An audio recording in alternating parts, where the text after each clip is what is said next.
बोलो गुरुदेव भगवान की जय। प्यारी कृष्ण कन्हैया लाल की जय।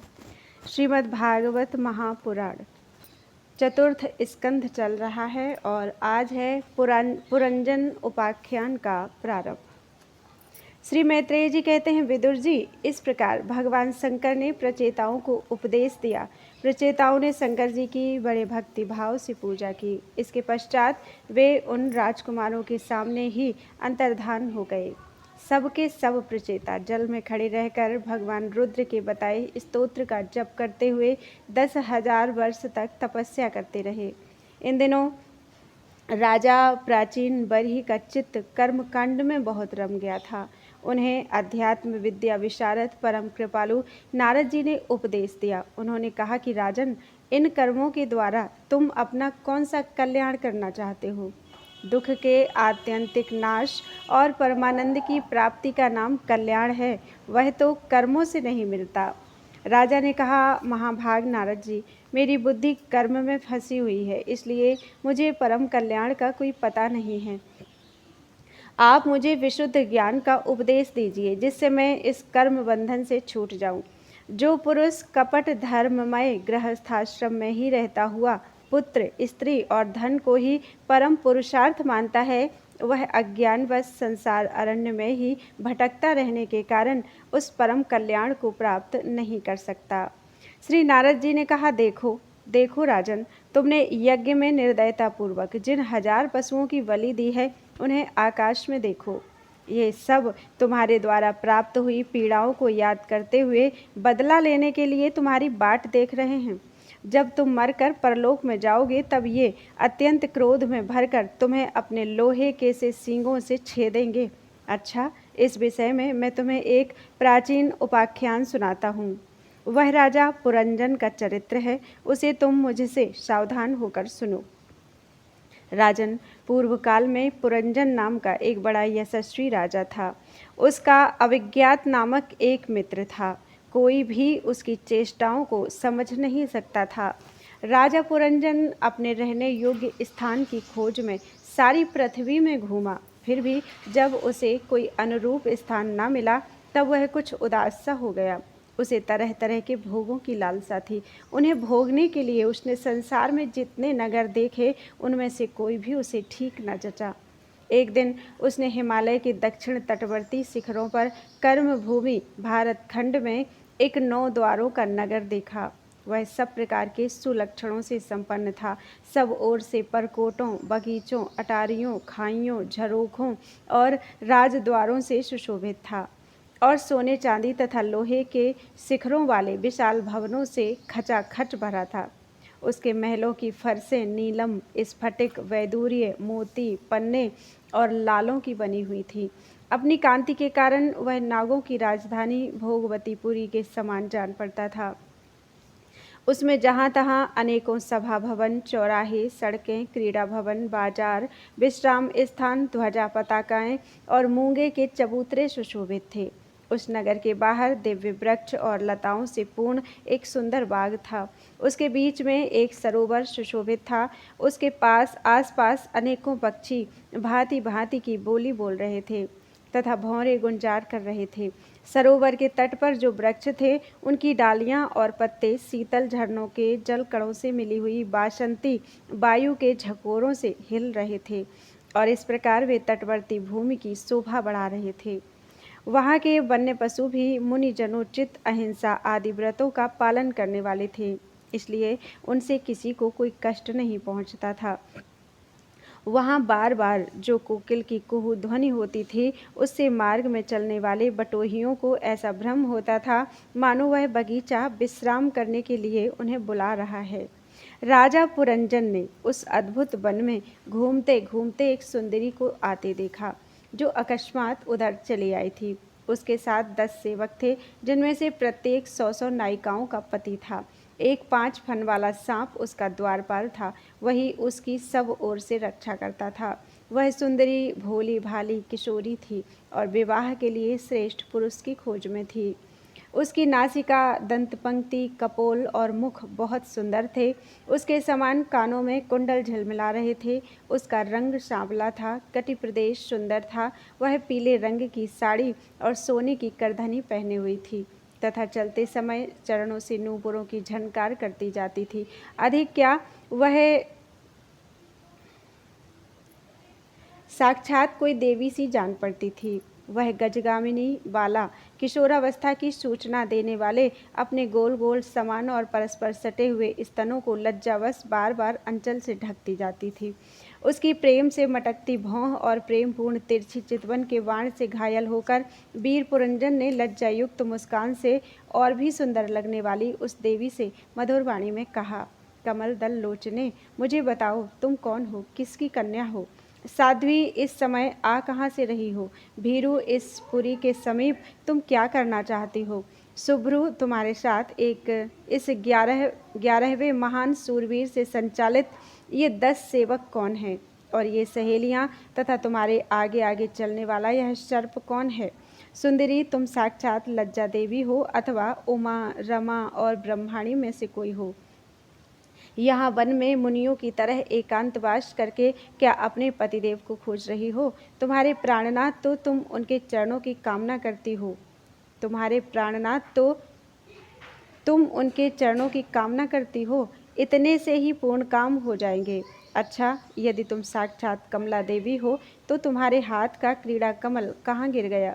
सुभगे, तुम इनमें से तो कोई हो नहीं, क्योंकि तुम्हारे चरण पृथ्वी का स्पर्श कर रहे हैं। अच्छा, यदि तुम कोई मानवी ही हो तो लक्ष्मी जी जिस प्रकार भगवान विष्णु के साथ वैकुंठ की शोभा बढ़ाती हैं, उसी प्रकार तुम मेरे साथ इस श्रेष्ठ पुरी को अलंकृत करो। देखो, मैं बड़ा ही वीर और पराक्रमी हूँ, परंतु आज तुम्हारे कटाक्षों ने मेरे मन को बेकाबू कर दिया है। तुम्हारी लजीली और रतिभाव से भरी मुस्कान के साथ भौहों के संकेत पाकर यह शक्तिशाली कामदेव मुझे पीड़ित कर रहा है। इसलिए सुंदरी, अब तुम्हें मुझ पर कृपा करनी चाहिए। सुचिस्मिते सुंदर भौं हैं और सुघड़ नेत्रों से सुशोभित तुम्हारा मुखारविंद इन लंबी लंबी काली अलकावलियों से घिरा हुआ है।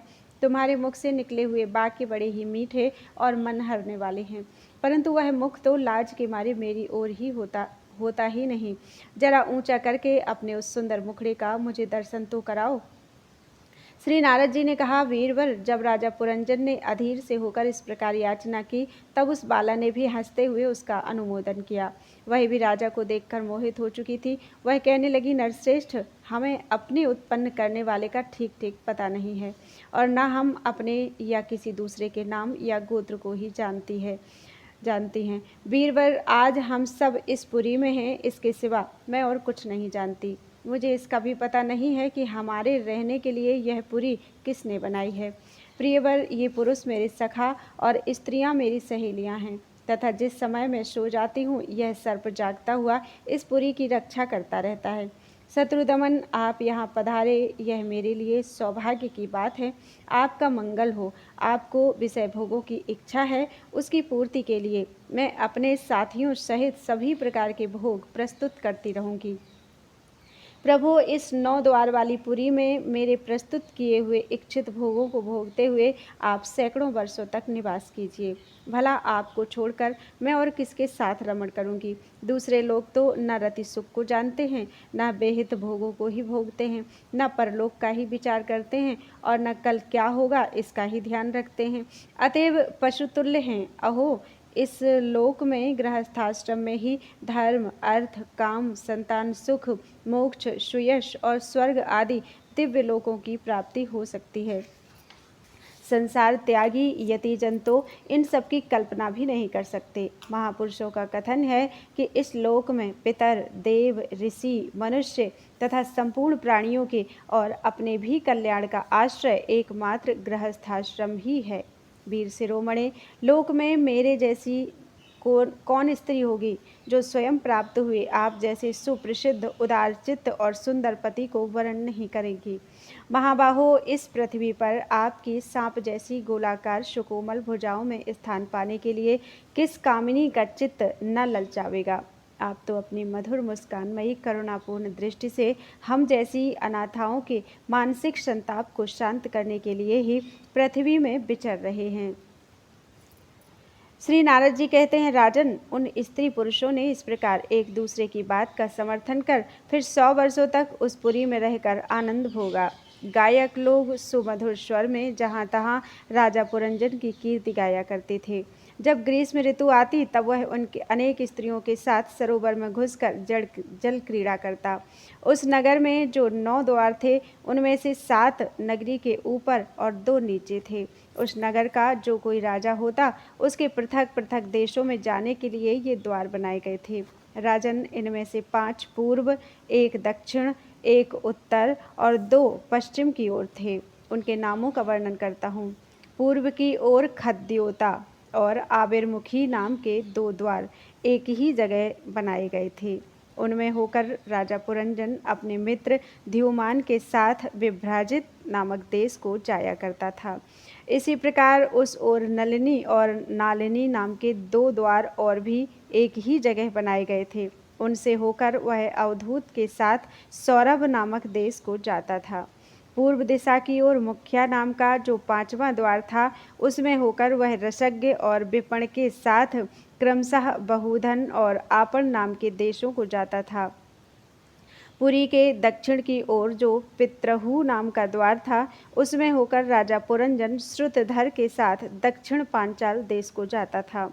उत्तर की ओर जो देवहु नाम का द्वार था, उससे श्रुतधर के ही साथ वह उत्तर पांचाल देश को जाता था। पश्चिम दिशा में आसुरी नाम का दरवाजा था, उसमें होकर वह दुर्मद के साथ ग्रामक देश को जाता था, तथा निरति नाम का जो दूसरा पश्चिम द्वार था, उससे लुब्धक के साथ वह वैशस नाम के देश को जाता था। इस नगर के निवासियों में निर्वाक और पेशस्कृत ये 2 नागरिक अंधे थे। राजा पुरंजन आँख वाले नागरिकों का अधिपति होने पर भी इन्हीं की सहायता से जहाँ तहाँ जाता और सब प्रकार के कार्य करता था। जब कभी अपने प्रधान सेवक विशुचीन के साथ अंतःपुर में जाता, तब उसे स्त्री और पुत्रों के कारण होने वाले मोह, प्रसन्नता एवं हर्ष आदि विकारों का अनुभव होता। उसका चित्त तरह तरह के कर्मों में फंसा हुआ था और काम परवश होने के कारण वह मूढ़ रमणी के द्वारा ठगा गया था।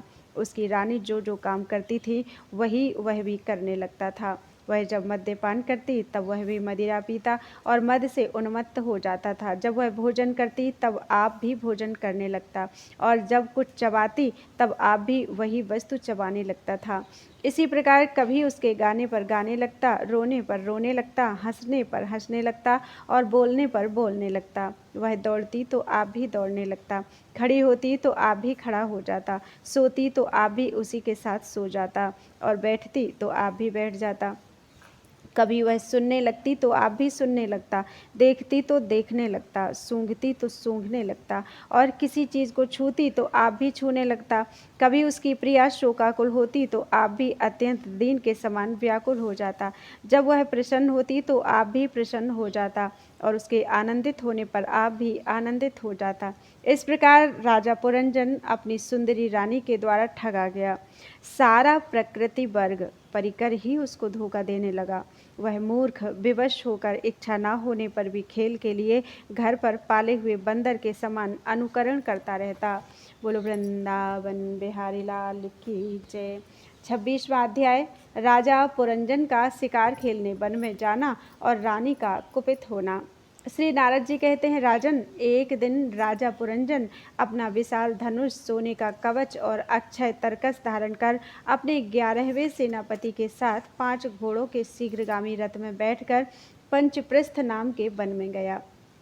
उस रथ में 2 ईसा दंड, 2 पहिए, 1 धुरी, 3 ध्वजदंड, 5 डोरियां, 1 लगाम, 1 सारथी, 1 बैठने का स्थान, 2 जुएं, 5 आयुध और 7 आवरण थे।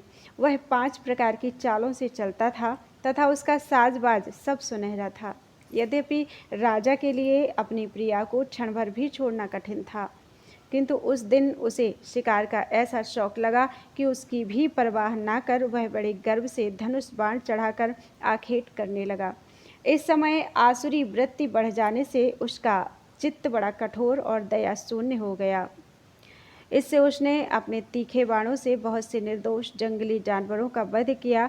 जिसकी मांस में अत्यंत आसक्ति हो वह राजा केवल शास्त्र प्रदर्शित कर्मों के लिए वन में जाकर आवश्यकतानुसार अनिषिद्ध पशुओं का वध करे, व्यर्थ पशु हिंसा ना करे। शास्त्र इस प्रकार उच्छृंखल प्रवृत्ति को नियंत्रित करता है। राजन, जो विद्वान इस प्रकार शास्त्र नियत कर्मों का आचरण करता है वह उस कर्म अनुष्ठान से प्राप्त हुए ज्ञान के कारणभूत कर्मों से लिप्त नहीं होता। नहीं तो मनमाना कर्म करने से मनुष्य अभिमान के वशीभूत होकर कर्मों में बंध जाता है तथा गुण प्रवाह रूप संसार चक्र में पड़कर विवेक बुद्धि के नष्ट हो जाने से अधम योनियों में जन्म लेता है।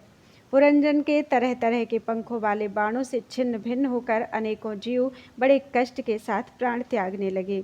उसका वह निर्दयतापूर्ण जीव संहार देखकर सभी दयालु पुरुष बहुत दुखी हुए, वे इसे सह नहीं सके। इस प्रकार वहाँ खरगोश, सूअर, भैंसें, नीलगाय, कृष्ण मृग, शाही तथा और भी बहुत से मेध्य पशुओं का वध करते करते राजा पुरंजन बहुत थक गया। तब वह भूख प्यास से अत्यंत शिथिल होकर वन से लौटकर राजमहल में आया। वहाँ उसने यथा योग्य रीति से स्नान और भोजन से निवृत्त हो कुछ विश्राम करके थकान दूर की। फिर गंध, चंदन और माला आदि से सुसज्जित हो सब अंगों में सुंदर सुंदर आभूषण पहने। तब उसे अपनी प्रिया की याद आई। वह भोजन आदि से तृप्त हृदय में आनंदित, मद से उन्मत्त और काम से व्यथित होकर अपनी सुंदरी भार्या को ढूंढने लगा, किंतु उसे वह कहीं भी दिखाई नहीं दी। प्राचीन बरही तब उसने चित्त में कुछ उदास होकर अंतःपुर की स्त्रियों से पूछा, सुंदरियों, अपनी स्वामिनी के सहित तुम सब पहले की ही तरह कुशल से हो ना? क्या कारण है आज इस घर की संपत्ति पहले जैसी सुहावनी नहीं जान पड़ती? घर में माता अथवा पति परायणा भार्या न हो तो वह घर बिना पहिए के रथ के समान हो जाता है। फिर उसमें कौन बुद्धिमान दीन पुरुषों के समान रहना पसंद करेगा? अतः बताओ, वह सुंदरी कहाँ है जो दुख समुद्र में डूबने पर मेरी विवेक बुद्धि को पद पद पर जागृत करके मुझे उस संकट से उबार लेती है? स्त्रियों ने कहा, नरनाथ, मालूम नहीं आज आपकी प्रिया ने क्या ठानी है। शत्रुदमन देखिए, वे बिना बिछौने के पृथ्वी पर ही पड़ी हुई हैं। श्री नारद जी कहते हैं, राजन, उस स्त्री के संग से राजा पुरंजन का विवेक नष्ट हो चुका था। इसलिए अपनी रानी को पृथ्वी पर अस्त व्यस्त अवस्था में पड़ी देखकर वह अत्यंत व्याकुल हो गया। उसने दुखित हृदय से उसे मधुर वचनों द्वारा बहुत कुछ समझाया, किंतु उसे अपनी प्रेयसी के अंदर अपने प्रति प्रणय का कोई चिन्ह नहीं दिखाई दिया। वह मनाने में भी बहुत कुशल था, इसलिए अब पुरंजन ने उसे धीरे धीरे मनाना आरंभ किया। उसने पहले उसके चरण छुए और फिर गोद में बिठाकर बड़े प्यार से कहने लगा। पुरंजन बोला, सुंदरी, वे सेवक तो निश्चय ही बड़े अभागे हैं जिनके अपराध करने पर स्वामी उन्हें अपना समझकर शिक्षा के लिए उचित दंड नहीं देते। सेवक को दिया हुआ स्वामी का दंड तो उस पर बड़ा अनुग्रह ही होता है। जो मूर्ख हैं उन्हीं को क्रोध के कारण अपने हितकारी स्वामी के किए हुए उस उपकार का पता नहीं चलता। सुंदर दंतावली और मनोहर भौहों से शोभा पाने वाली मनस्विनी, अब यह क्रोध दूर करो और एक बार मुझे अपना समझकर प्रणय भार तथा लज्जा से झुका हुआ एवं मधुर मुस्कानमयी चितवन से सुशोभित अपना मनोहर मुखड़ा दिखाओ। अहो, भ्रमर पंक्ति के समान नीली अलकावली, उन्नत नासिका और सुमधुर वाणी के कारण तुम्हारा वह मुखारविंद कैसा मनोमोहक जान पड़ता है। वीर पत्नी, यदि किसी दूसरे ने तुम्हारा कोई अपराध किया हो तो उसे बताओ। यदि वह अपराधी ब्राह्मण कुल का नहीं है तो मैं उसे अभी दंड देता हूँ। मुझे तो भगवान के भक्तों को छोड़कर त्रिलोकी में अथवा उससे बाहर ऐसा कोई नहीं दिखाई देता जो तुम्हारा अपराध करके निर्भय और आनंदपूर्वक रह सके। प्रिय, मैंने आज तक तुम्हारा मुख कभी तिलकहीन, उदास, मुरझाया हुआ, क्रोध के कारण डरावना, कांतिहीन और स्नेह शून्य नहीं देखा, और ना कभी तुम्हारे सुंदर स्तनों को ही शोकाश्रुओं से भीगा तथा बिंबाफल सदृश अधरों को स्निग्ध केसर की लाली से रहित देखा है। मैं व्यसन बस तुमसे बिना पूछे शिकार खेलने चला गया। इसलिए अवश्य अपराधी हूँ, फिर भी अपना समझकर तुम मुझ पर प्रसन्न हो जाओ। कामदेव के विषम बाणों से अधीर होकर जो सर्वदा अपने अधीन रहता है, उस अपने प्रिय पति को उचित कार्य के लिए भला कौन कामिनी स्वीकार नहीं करती। बोलो वृंदावन बिहारी लाल की जय। 27वां अध्याय पुरंजनपुरी पर चंडवेग की चढ़ाई तथा काल कन्या का चरित्र। श्री नारद जी कहते हैं, महाराज, इस प्रकार वह सुंदरी अनेक नखरों से पुरंजन को पूरी तरह अपने वश में कर उसे आनंदित करती हुई विहार करने लगी। उसने अच्छी तरह स्नान कर अनेक प्रकार के मांगलिक श्रृंगार किए तथा भोजन आदि से तृप्त होकर वह राजा के पास आई। राजा ने उस मनोहर मुख वाली राजमहिषी का सादर अभिनंदन किया। पुरंजनी ने राजा का आलिंगन किया और राजा ने उसे गले लगाया। फिर एकांत में मन के अनुकूल रहस्य की बातें करते हुए वह ऐसा मोहित हो गया कि उस कामिनी में ही चित्त लगा रहने के कारण उसे दिन रात के भेद से निरंतर बीतते हुए काल की दुस्तर गति का भी कुछ पता न चला। मद से छका हुआ मनस्वी पुरंजन अपनी प्रिया की भुजा पर सिर रखे महामूल्य सैया पर पड़ा रहता। उसे तो वह रमणी ही जीवन का परम फल जान पड़ती थी। अज्ञान से आवृत्त हो जाने के कारण उसे आत्मा अथवा परमात्मा का कोई ज्ञान न रहा। राजन इस प्रकार कामातुर चित्त से उसके साथ विहार करते करते राजा पुरंजन की जवानी आधे क्षण के समान बीत गई।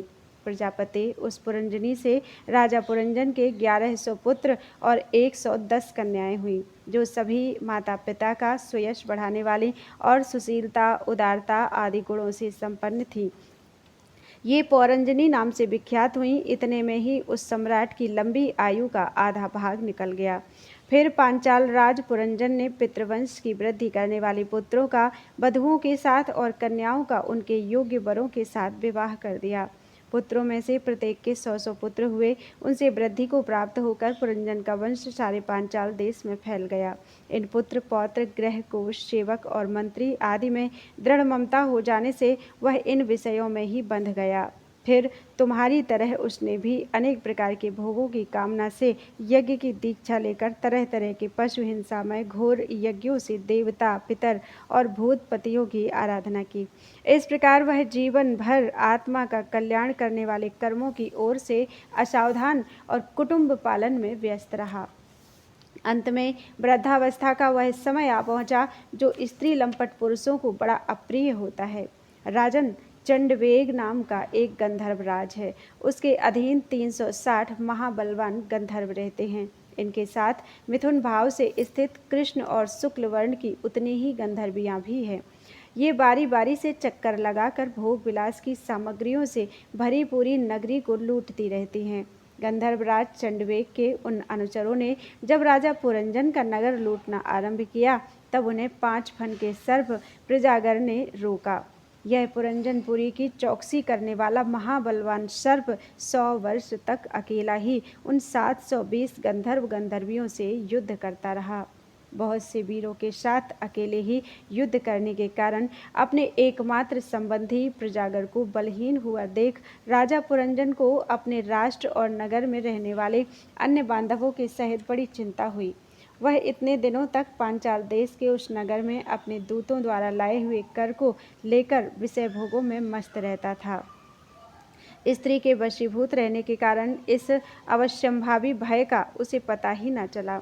बरहिस्मन इन्हीं दिनों काल की एक कन्या वर की खोज में त्रिलोकी में भटकती रही, फिर भी उसे किसी ने स्वीकार नहीं किया।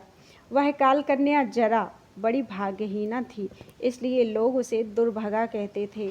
एक बार राजर्षि पुरु ने अपने पिता को अपना यौवन देने के लिए अपनी ही इच्छा से उसे वर लिया था। इससे प्रसन्न होकर उसने उन्हें राज्य प्राप्ति का वर दिया था। एक दिन मैं ब्रह्मलोक से पृथ्वी पर आया तो वह घूमती घूमती मुझे भी मिल गई। तब मुझे नैष्ठिक ब्रह्मचारी जानकर भी कामातुरा होने के कारण उसने वर ना चाहा। मैंने उसकी प्रार्थना स्वीकार नहीं की। इस पर उसने अत्यंत कुपित होकर मुझे यह दुस्सह शाप दिया कि तुमने मेरी प्रार्थना स्वीकार नहीं की, अतः तुम एक स्थान पर अधिक देर न ठहर सकोगे। तब मेरी ओर से निराश होकर उस कन्या ने मेरी सम्मति से यवनराज भय के पास जाकर उसका पति रूप से वरण किया और कहा, वीरवर, आप यवनों में श्रेष्ठ हैं। मैं आपसे प्रेम करती हूँ और पति बनाना चाहती हूँ। आपके प्रति किया हुआ जीवों का संकल्प कभी विफल नहीं होता। जो मनुष्य लोक अथवा शास्त्र की दृष्टि से देने योग्य वस्तु का दान नहीं करता और जो शास्त्र दृष्टि से अधिकारी होकर भी ऐसा दान नहीं लेता, वे दोनों ही दुराग्रही और मूढ़ हैं। अतएव सोचनीय है। भद्र, इस समय मैं आपकी सेवा में उपस्थित हुई हूँ, आप मुझे स्वीकार करके अनुग्रहित कीजिए। पुरुष का सबसे बड़ा धर्म दीनों पर दया करना ही है। काल कन्या की बात सुनकर यवनराज ने विधाता का एक गुप्त कार्य कराने की इच्छा से मुस्कुराते हुए उससे कहा, मैंने योग दृष्टि से देखकर तेरे लिए एक पति निश्चय किया है। तू सबका अनिष्ट करने वाली है, इसलिए किसी को भी अच्छी नहीं लगती और इसी से लोग तुझे स्वीकार नहीं करते। अतः इस कर्मजनित लोक को तू अलक्षित होकर बलात्कार से भोग। तू मेरी सेना लेकर जा, इसकी सहायता से तू सारी प्रजा का नाश करने में समर्थ होगी। कोई भी तेरा सामना नहीं कर सकेगा। यह प्रज्वार नाम का मेरा भाई है और तू मेरी बहन बन जा। तुम दोनों के साथ मैं अव्यक्त गति से भयंकर सेना लेकर सारे लोकों में विचरूंगा। बोलो वृंदावन बिहारी लाल की जय। 28वां अध्याय पुरंजन को स्त्री योनि की प्राप्ति और अविज्ञात के उपदेश से उसका मुक्त होना। श्री नारद जी कहते हैं, राजन, फिर भय नामक यवनराज के आज्ञाकारी सैनिक प्रज्वार और कालकन्या के साथ इस पृथ्वी तल पर सर्वत्र विचरने लगे। एक बार उन्होंने बड़े वेग से बूढ़े सांप से सुरक्षित और संसार की सब प्रकार की सुख सामग्री से संपन्न पुरंजनपुरी को घेर लिया। तब जिसके चंगुल में फंसकर पुरुष शीघ्र ही निस्सार हो जाता है, वह काल कन्या बलात्कार से उस पुरी की प्रजा को भोगने लगी। उस समय वे यवन भी काल कन्या के द्वारा भोगी जाती हुई उस पुरी में चारों ओर से भिन्न भिन्न द्वारों से घुसकर उसका विध्वंस करने लगे। पुरी के इस प्रकार पीड़ित किए जाने पर उसके स्वामित्व का अभिमान रखने वाले तथा ममताग्रस्त बहुकुटुंबी राजा पुरंजन को भी नाना प्रकार के क्लेश सताने लगे। काल कन्या के आलिंगन करने से उसकी सारी श्री नष्ट हो गई तथा अत्यंत विषयासक्त होने के कारण वह बहुत दीन हो गया। उसकी विवेक शक्ति नष्ट हो गई। गंधर्व और यवनों ने बलात्कार से उसका सारा ऐश्वर्य लूट लिया। उसने देखा कि सारा नगर नष्ट भ्रष्ट हो गया है। पुत्र पौत्र भृत्य और अमात्य वर्ग प्रतिकूल होकर अनादर करने लगे हैं। स्त्री स्नेह शून्य हो गई है। मेरी देह को काल कन्या ने वश में कर रखा है और पांचाल देश शत्रुओं के हाथ में पड़कर भ्रष्ट हो गया है। यह सब देखकर राजा पुरंजन अपार चिंता में डूब गया और उसे उस विपत्ति से छुटकारा पाने का कोई उपाय न दिखाई दिया। काल कन्या ने जिन्हें निस्सार कर दिया था, उन्हीं भोगों की लालसा से वह दीन था। अपनी पारलौकिकी गति और बंधुजनों के स्नेह से वंचित रहकर उसका चित्त केवल स्त्री और पुत्र के लालन पालन में ही लगा हुआ था। ऐसी अवस्था में उसने उनसे बिछुड़ने की इच्छा न होने पर भी उसे उस पुरी को छोड़ने के लिए बाध्य होना पड़ा, क्योंकि उसे गंधर्व और यवनों ने घेर रखा था तथा काल कन्या ने कुचल दिया था। इतने में ही यवनराज भय के बड़े भाई प्रज्वार ने अपने भाई का प्रिय करने के लिए उस सारी पुरी में आग लगा दी। जब वह नगरी जलने लगी तब पुरवासी सेवक वृंद, संतान वर्ग और कुटुंब की स्वामिनी के सहित कुटुंब वत्सल पुरंजन को बड़ा दुख हुआ। नगर को काल कन्या के हाथ में पड़ा देख उसकी रक्षा करने वाले सर्प को भी बड़ी पीड़ा हुई, क्योंकि उसके निवास स्थान पर भी यवनों ने अधिकार कर लिया था और प्रज्वार उस पर भी आक्रमण कर रहा था। जब उस नगर की रक्षा करने में वह सर्वथा असमर्थ हो गया, तब जिस प्रकार जलते हुए वृक्ष के कोटर में रहने वाला सर्प उससे निकल जाना चाहता है, उसी प्रकार उसने भी महान कष्ट से कांपते हुए वहाँ से भागने की इच्छा की। उसके अंग प्रत्यंग ढीले पड़ गए थे तथा गंधर्वों ने उसकी सारी शक्ति नष्ट कर दी थी। अतः जब यवन शत्रुओं ने उसे जाते देखकर रोक दिया, तब वह दुखी होकर रोने लगा। ग्रहासक्त पुरंजन देह गेहादि में मैं मेरेपन का भाव रखने से अत्यंत बुद्धिहीन हो गया था। स्त्री के प्रेम पास में फंसकर वह बहुत दीन हो गया था। अब जब इनसे बिछुड़ने का समय उपस्थित हुआ, तब वह अपने पुत्री, पुत्र, पौत्र, पुत्रवधू, दामाद, नौकर और घर खजाना तथा अन्यान्य जिन पदार्थों में उसकी ममता भर से थी, उनका भोग तो कभी का छूट गया था। उन सब के लिए इस प्रकार चिंता करने लगा। हाय मेरी भार्या तो बहुत घर गृहस्थी वाली है, जब मैं परलोक को चला जाऊंगा तब यह असहाय होकर किस प्रकार अपना निर्वाह करेगी। इसे इन बाल बच्चों की चिंता ही खा जाएगी। यह मेरे भोजन किए बिना भोजन नहीं करती थी और स्नान किए बिना स्नान नहीं करती थी। सदा मेरी ही सेवा में तत्पर रहती थी। मैं कभी रूठ जाता था तो यह बड़ी भयभीत हो जाती थी और झिड़कने लगता था तो डर के मारे चुप रह जाती थी। मुझसे कोई भूल हो जाती तो यह मुझे सचेत कर देती थी। मुझ में इसका इतना अधिक स्नेह है कि यदि मैं कभी परदेश चला जाता था तो यह विरह व्यथा से सूख कर कांटा हो जाती थी। यूं तो यह वीर माता है तो भी मेरे पीछे क्या यह गृहस्थाश्रम का व्यवहार चला सकेगी। मेरे चले जाने पर एकमात्र मेरे ही सहारे रहने वाले ये पुत्र और पुत्री भी कैसे जीवन धारण करेंगे। ये तो बीच समुद्र में नाव टूट जाने से व्याकुल हुए यात्रियों के समान बिलबिलाने लगेंगे। यद्यपि ज्ञान दृष्टि से उसे शोक करना उचित न था, फिर भी अज्ञानवश राजा पुरंजन इस प्रकार दीन बुद्धि से अपने स्त्री पुत्र आदि के लिए शोकाकुल हो रहा था। इसी समय उसे पकड़ने के लिए वहाँ भय नामक यवनराज आधम का। जब यवन लोग उसे पशु के समान बांधकर अपने स्थान को ले चले, तब उसके अनुचरगण अत्यंत आतुर और शोकाकुल होकर उसके साथ हो लिए। यवनों द्वारा रोका हुआ सर्प भी उस पुरी को छोड़कर इन सब के साथ ही चल दिया। उसके जाते ही सारा नगर छिन्न भिन्न होकर अपने कारण में लीन हो गया। इस प्रकार महाबली यवनराज के बलपूर्वक खींचने पर भी राजा पुरंजन ने अज्ञानवश अपने हितैषी एवं पुराने मित्र अभिज्ञात का स्मरण नहीं किया। उस निर्दय राजा ने जिन यज्ञ पशुओं की बलि दी थी, वे उसकी दी हुई पीड़ा को याद करके उसे क्रोधपूर्वक कुठारों से काटने लगे। वह वर्षों तक विवेकहीन अवस्था में अपार अंधकार में पड़ा निरंतर कष्ट भोगता रहा।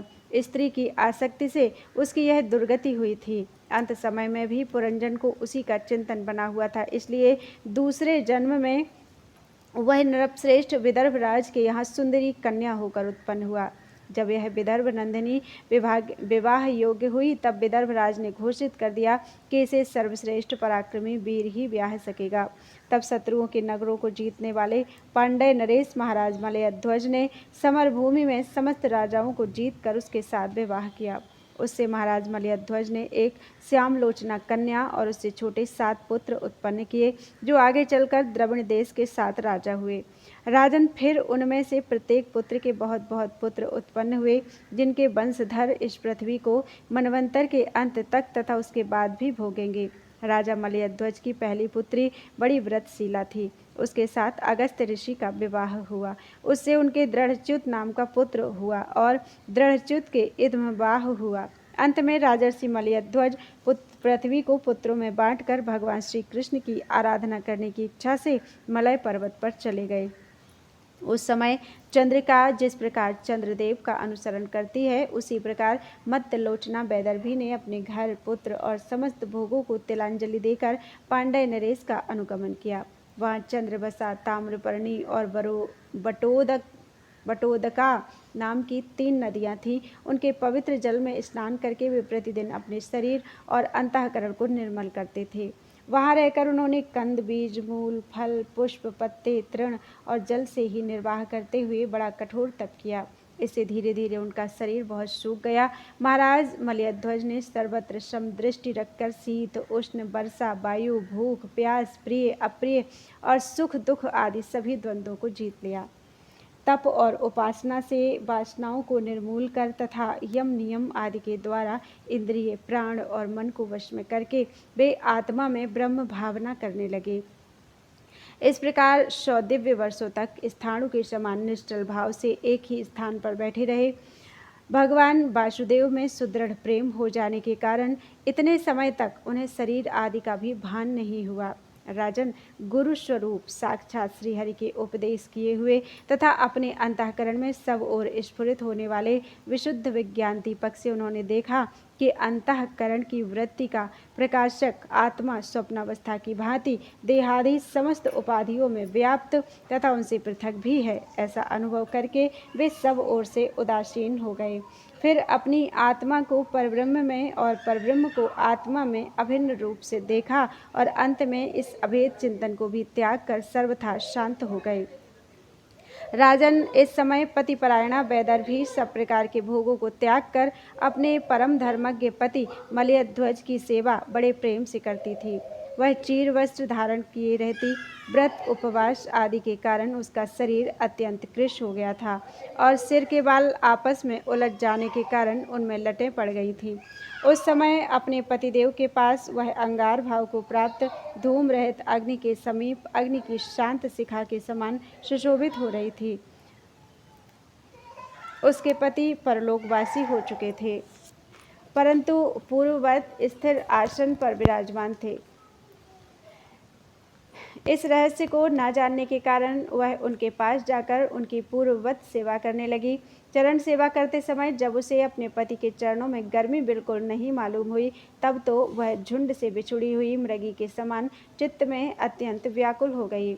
उस बीहड़ वन में अपने को अकेली और दीन अवस्था में देखकर वह बड़ी शोकाकुल हुई और आंसुओं की धारा से स्तनों को भिगोती हुई बड़े जोर जोर से रोने लगी। वह बोली, राजर से उठिए, उठिए, समुद्र से घिरी हुई यह वसुंधरा लुटेरों और अधार्मिक राजाओं से भयभीत हो रही है। आप इसकी रक्षा कीजिए।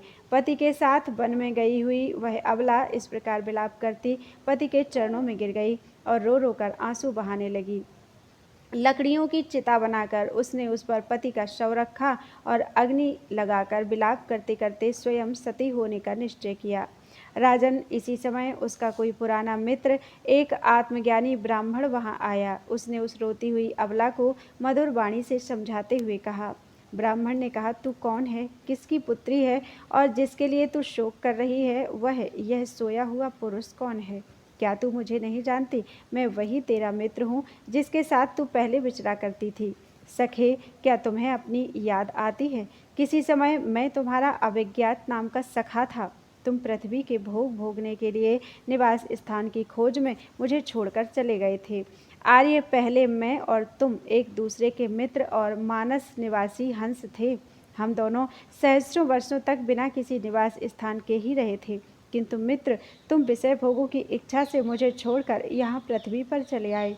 यहाँ घूमते घूमते तुमने एक स्त्री का रचा हुआ स्थान देखा। उसमें 5 बगीचे, 9 दरवाजे, 1 द्वारपाल, 3 परकोटे, 6 वैश्यकुल और 5 बाजार थे। वह 5 उपादान कारणों से बना हुआ था और उसकी स्वामिनी एक स्त्री थी। महाराज, इंद्रियों के 5 विषय उसके बगीचे थे, 9 इंद्रिय छिद्र द्वार थे, तेज, जल और अन्न 3 परकोटे थे, मन और 5 ज्ञानेंद्रियां, 6 वैश्यकुल थे, क्रिया शक्ति रूप कर्मेंद्रियां ही बाजार थीं, 5 भूत ही उसके कभी क्षीण न होने वाले उपादान कारण थे और बुद्धि शक्ति ही उसकी स्वामिनी थी। यह ऐसा नगर था जिसमें प्रवेश करने पर पुरुष ज्ञान शून्य हो जाता है, अपने स्वरूप को भूल जाता है। भाई, उस नगर में उसकी स्वामिनी के फंदे में पड़कर उसके साथ विहार करते करते तुम भी अपने स्वरूप को भूल गए और उसी के संग से तुम्हारी यह दुर्दशा हुई। देखो, तुम ना तो विदर्भराज की पुत्री ही हो और ना यह वीर मलयध्वज तुम्हारा पति ही। जिसने तुम्हें 9 द्वारों के नगर में बंद किया था, उस पुरंजनी के पति भी तुम नहीं हो। तुम पहले जन्म में अपने को पुरुष समझते थे और अब सती स्त्री मानते हो। यह सब मेरी ही फैलाई हुई माया है। वास्तव में तुम न पुरुष हो न स्त्री, हम दोनों तो हंस हैं। हमारा जो वास्तविक स्वरूप है उसका अनुभव करो। मित्र, जो मैं ईश्वर हूँ वही तुम जीव हो। तुम मुझसे भिन्न नहीं हो और तुम विचार पूर्वक देखो, मैं भी वही हूँ जो तुम हो। ज्ञानी पुरुष हम दोनों में कभी थोड़ा सा भी अंतर नहीं देखते। जैसे एक पुरुष अपने शरीर की परछाई को शीशे में और किसी व्यक्ति के नेत्र में भिन्न भिन्न रूप से देखता है, वैसे ही एक ही आत्मा विद्या और अविद्या की उपाधि के भेद से अपने को ईश्वर और जीव के रूप में 2 प्रकार से देख रहा है। इस प्रकार जब हंस ईश्वर ने उसे सावधान किया, तब वह मानसरोवर का हंस जीव अपने स्वरूप में स्थित हो गया और उसे अपने मित्र के बिछोह से भूला हुआ आत्मज्ञान फिर प्राप्त हो गया। प्राचीन बरही, मैंने तुम्हें परोक्ष रूप से यह आत्मज्ञान का दिग्दर्शन कराया है, क्योंकि जगतकर्ता जगदीश्वर को परोक्ष वर्णन ही अधिक प्रिय है। बोलो वृंदावन बिहारी लाल की जय। त्वदीयं वस्तु गोविंदम तुभ्यमेव समर्पितम्।